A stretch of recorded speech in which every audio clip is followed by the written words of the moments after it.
আবারও ইয়েমেনি তেলবাহী জাহাজ আটক করল সৌদি জোট। চুক্তির জন্য সদিচ্ছার প্রমাণ দিতে হবে আমেরিকাকে ইরান। কৃষ্ণ সাগরে রাশিয়ার তৎপরতা ব্যাপকভাবে বেড়ে গেছে, 12 রণতরী মোতায়েন করল রাশিয়া। প্রথম বন্দি বিনিময় করল রাশিয়া ইউক্রেন। ভারতের মস্কো প্রীতিতে ক্ষুব্ধ বাইডেন, কোয়াডে একঘরে ভারত। জাপানের সঙ্গে শান্তি চুক্তি আলোচনা থেকে সরল রাশিয়া। ইউক্রেন যুদ্ধে রাশিয়ার শীর্ষ ফিল্ড কমান্ডারকে জানে না যুক্তরাষ্ট্র। আফগানিস্তানে নওরোজের ছুটি বাতিল। এবং সবশেষে থাকছে রাশিয়ার পক্ষ নেওয়ায় ইমরানকে সরাচ্ছে যুক্তরাষ্ট্র। ইয়েমেনে সামরিক আগ্রাসন চালিয়ে আসা সৌদি নেতৃত্বাধীন জোট লোহিত সাগর তীরবর্তী হুদাইদা বন্দরগামী আরেকটি তেল বোঝাই জাহাজ জব্দ করেছে বলে জানিয়েছে দ্য ইয়েমেন পেট্রোলিয়াম কোম্পানি বা ওআইপিসি।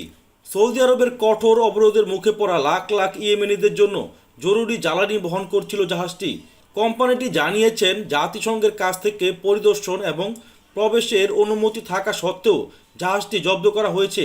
ওআইপিসির মুখপাত্র ইসাম আল মোতাকেল বলেছেন, সিডোর নামে জাহাজটি জাতিসংঘের মাধ্যমে পরিদর্শন এবং তাদের কাছ থেকে প্রবেশাধিকার অনুমতি নেওয়া সত্ত্বেও আগ্রাসী সৌদি নেতৃত্বাধীন জোট এটি আটক করেছে।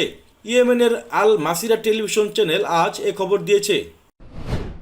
ইরানের পররাষ্ট্রমন্ত্রী হোসেন আমির আবদুল্লাহিয়ান বলেছেন, ভিয়েনায় পরমাণু সমঝোতা পুনরুজ্জীবনের আলোচনায় আমরা একটি চুক্তির কাছাকাছি রয়েছি, তবে শেষ মুহূর্তে এখন আমেরিকাকে তার দাবিকৃত সদিচ্ছার প্রমাণ দিতে হবে। তিনি সোমবার সন্ধ্যায় ইরাকি পররাষ্ট্রমন্ত্রী ফুয়াদ হোসেনের সঙ্গে এক টেলিফোন আলাপে কথা জানান। কৃষ্ণ সাগরের উত্তর অংশে রাশিয়ার নৌবাহিনীর তৎপরতা ব্যাপকভাবে বেড়ে গেছে বলে খবর দিয়েছে আমেরিকা। ইউক্রেনের বিরুদ্ধে রাশিয়ার বিশেষ সামরিক অভিযানের 26তম দিনে কৃষ্ণ সাগরে উত্তেজনাকর পরিস্থিতির খবর দিল ওয়াশিংটন। নাম প্রকাশে অনিচ্ছুক মার্কিন প্রতিরক্ষা মন্ত্রণালয়ের ওই কর্মকর্তা সোমবার বলেছেন, রাশিয়া কৃষ্ণ সাগরে উভয়চর অভিযানের জাহাজ, একটি মাইন অনুসন্ধান জাহাজ ও কয়েকটি টহল জাহাজ সহ 12টি রণতরী মোতায়েন করেছে। পাশ্চাত্যের সঙ্গে রাশিয়ার মুখোমুখি অবস্থানের সরাসরি ক্ষেত্র হচ্ছে কৃষ্ণ সাগর। মার্কিন নেতৃত্বাধীন সামরিক জোট ন্যাটোর যুদ্ধজাহাজ সবসময় রাশিয়ার সীমান্তবর্তী ওই সাগরে টহল দেয়। এই জোট প্রতি বছর ইউক্রেন ও জর্জিয়া উপকূলে সামরিক মহড়া চালায় এবং এসব মহড়ায় রাশিয়াকে শত্রু হিসেবে চিহ্নিত করা হয়। ইউক্রেনে রুশ আগ্রাসন শুরুর পর প্রথমবারের মতো বন্দি বিনিময় করেছে দেশ দুটি। প্রথম ধাপে রুশ সামরিক বাহিনীর 9 সদস্যকে মুক্তি দিয়েছে ইউক্রেন। রাশিয়ার মানবাধিকার কমিশনার তাটিয়ানা মোস্কালকোভা বিষয়টি নিশ্চিত করেছেন। মঙ্গলবার রুশ রাষ্ট্রায়ত্ত বার্তা সংস্থা তাসের এক প্রতিবেদনে এ খবর জানানো হয়েছে। রুশ ইউক্রেন যুদ্ধ নিয়ে ভারতের প্রতিক্রিয়ায় নারাজ আমেরিকা।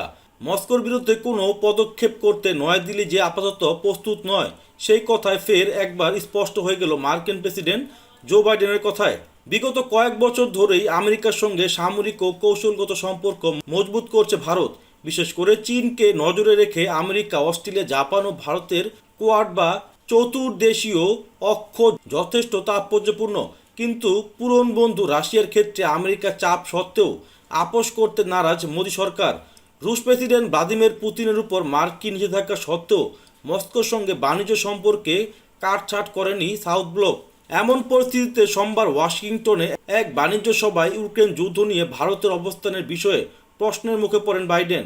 উত্তরে ক্ষুব্ধ মার্কিন প্রেসিডেন্টের ইঙ্গিতবহ মন্তব্য, কোয়াড সদস্যদের মধ্যে ভারতের অবস্থান ব্যতিক্রমী। এই বিষয়ে পদক্ষেপ করতে ভারত দোনামোনা করছে, তবে জাপান ও অস্ট্রেলিয়া অত্যন্ত কড়া অবস্থান নিয়েছে।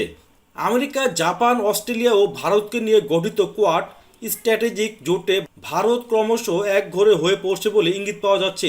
এর পেছনে আছে ইউক্রেন সংকটে ভারতের অবস্থান। জাপানের নিষেধাজ্ঞার পাল্টা পদক্ষেপ হিসেবে দেশটির সঙ্গে দ্বিতীয় বিশ্বযুদ্ধ আনুষ্ঠানিকভাবে শেষ করা নিয়ে দ্বিপাক্ষিক শান্তি চুক্তি আলোচনা থেকে সরে দাঁড়িয়েছে রাশিয়া। মালিকানা নিয়ে বিরোধপূর্ণ দ্বীপগুলোর সঙ্গে সম্পর্কিত দুই দেশের যৌথ অর্থনৈতিক প্রকল্পও স্থগিত করেছে মস্কো। ইউক্রেনের যুদ্ধ নিয়ে তাদের উপর নিষেধাজ্ঞা দিয়ে টোকিও প্রকাশ্যে অবন্ধুসুলভ আচরণ করায় এসব পদক্ষেপ নেওয়া হয়েছে বলে জানিয়েছে মস্কো। রুশ সংবাদ মাধ্যম আরটি জানিয়েছে, কুরিল দ্বীপপুঞ্জে জাপানে নাগরিকদের বিনা ভিসায় ভ্রমণের সম্মতি দিয়ে করা 1991 সালের একটি চুক্তিও বাতিল করেছে রাশিয়া। ইউক্রেনে রাশিয়ার আগ্রাসন প্রায় 1 মাস হতে চলেছে। সেখানে রাশিয়ার শীর্ষ ফিল্ড কমান্ডার কে হতে পারেন সে সম্পর্কে নিশ্চিত নয় যুক্তরাষ্ট্র। সোমবার এ তথ্য জানিয়েছে মার্কিন সংবাদ মাধ্যম সিএনএন।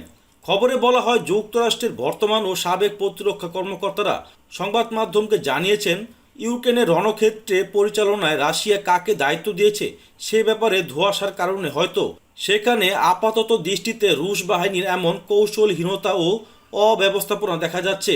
মার্কিন প্রতিরক্ষা কর্মকর্তারা মনে করেন ইউক্রেন জুড়ে হামলা চালানো রুশ বাহিনীর ইউনিটগুলোর নিজেদের মধ্যে তেমন কোনো যোগাযোগ নেই। অবস্থান দেখে মনে হচ্ছে কোনো একক নেতৃত্ব ছাড়াই ইউনিটগুলো স্বাধীনভাবে পরিচালিত হচ্ছে। আফগানিস্তানে ঐতিহ্যবাহী নওরোজ বা ফার্সি নববর্ষের ছুটি বাতিল করা হয়েছে। একই সঙ্গে বাতিল করা হয়েছে দিনটি উপলক্ষে রাষ্ট্রীয় অনুষ্ঠানাদি। দেশটির তালেবান সরকার চলতি বছরের ফার্সি নববর্ষের আগে এই উদ্যোগ নেয়। অবশ্য ব্যক্তিগতভাবে কেউ দিবসটি উদযাপন করতে চাইলে তাকে বাধা দেবে না সরকার। পাকিস্তানের প্রধানমন্ত্রী ইমরান খান গত সপ্তাহে একটি জনসভায় পশ্চিমা নেতাদের বিরুদ্ধে আক্রমণাত্মক কথা বলেছিলেন।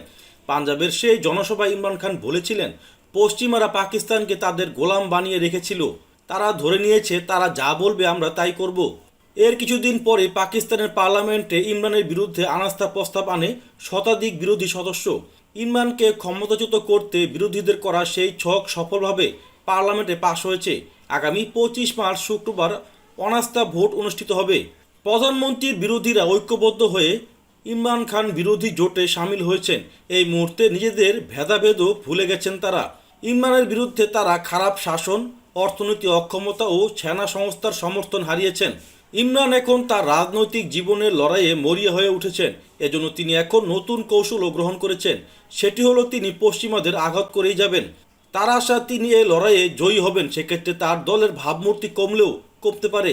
সম্প্রতি তিনি ইউরোপীয় ইউনিয়ন ইউর 22 দেশের কূটনৈতিকদের অনুরোধ প্রত্যাখ্যান করেছেন।